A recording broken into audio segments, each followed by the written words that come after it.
chair now recognizes Mr. Biggs from Arizona. Thank you, Mr. Chairman. I get a kick out of you sanctuary state, county, city leaders who talk about having to deal with the border crisis. Cracks me up, actually. But at least, Governor Pritzker, you did call it a crisis in your statement. I appreciate that. Ultimately, as you said in your statement, you received 50,000 illegal aliens into Cook County. And Governor Hochul stated that New York received about 220,000 illegal aliens. That's fantastic that you know those numbers roughly. Now I want you to imagine you're a southern Arizona community of about 80,000 people, sitting right on the border. And over the course of the Biden administration, a couple of million people came through your little town. And I quote you, Governor Pritzker, Illinois didn't ask for this crisis. And I'm going to tell you, neither did Yuma, Arizona. Its lone hospital, only hospital, couldn't handle the influx, nor could its single food bank, its law enforcement, its schools, and other services and infrastructure. That was a failure, you're correct, on the part of the federal government under Joe Biden. That's all stopped now. That's all stopped now. Because it didn't take a new law, it took enforcement of the current law. But you know what drew a lot of those people? Because you might have been down there once. I've been down there dozens of times.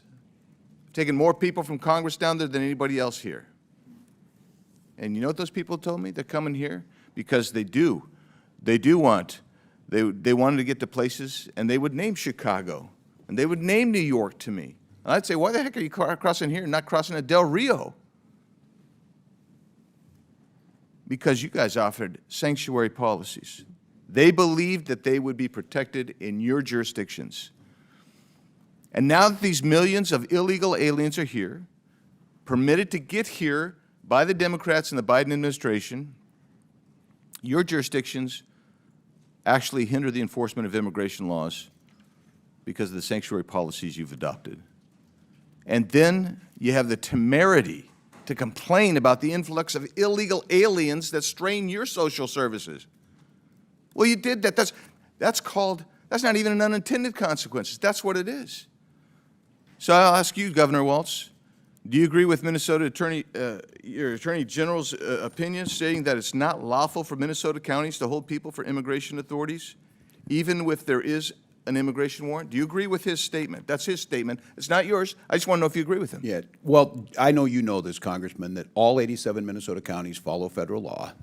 I don't know that. I just want to know. I don't know that. Why would I know that? I'm just going by your Attorney General. I haven't got He says not to do it. Do you agree with the Attorney General?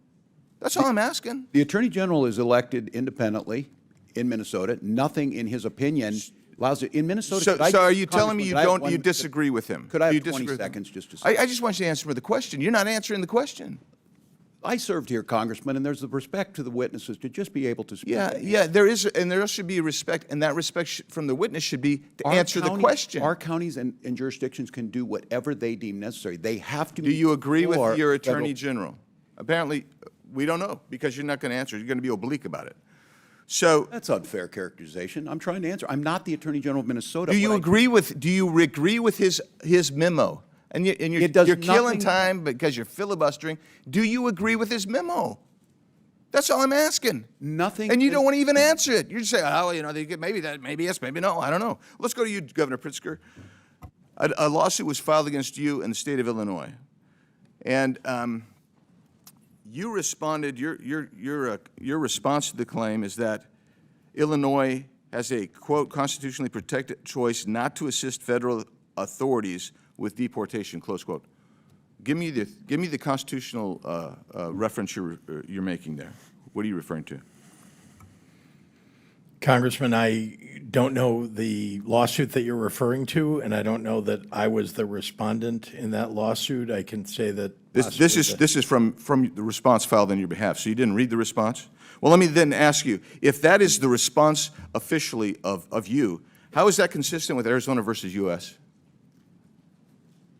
It's not. How is it consistent with 8 U.S.C. 287 D3? It's not. Let's just cover it in the last 18 seconds. When you guys say we do give these people information only on a criminal warrant. Is there any distinction in 8 U.S.C. 1373A, 1324, 1324C that says, yeah, you don't have to give information, you don't have to provide the body, you don't have to respond to the ICE detainer? Is there anything in there that says there's a distinction between the criminal law, the criminal warrant, the criminal detainer, and a civil warrant, civil detainer? Is there anything in there? The answer is no. I'll answer for you. You do violate the law. You are sanctuary cities. And every one of you sitting there, if you don't know that by now, you should know it walking out of here, that you are actually committing a federal crime every time someone does that, because you don't have the authority under federal law or under the Constitution to negate even a civil warrant for someone who's violated a federal offense when you get a detainer notice. Yield back. Chair recognizes Mr. Frost from Florida. Thank you, Mr. Chair.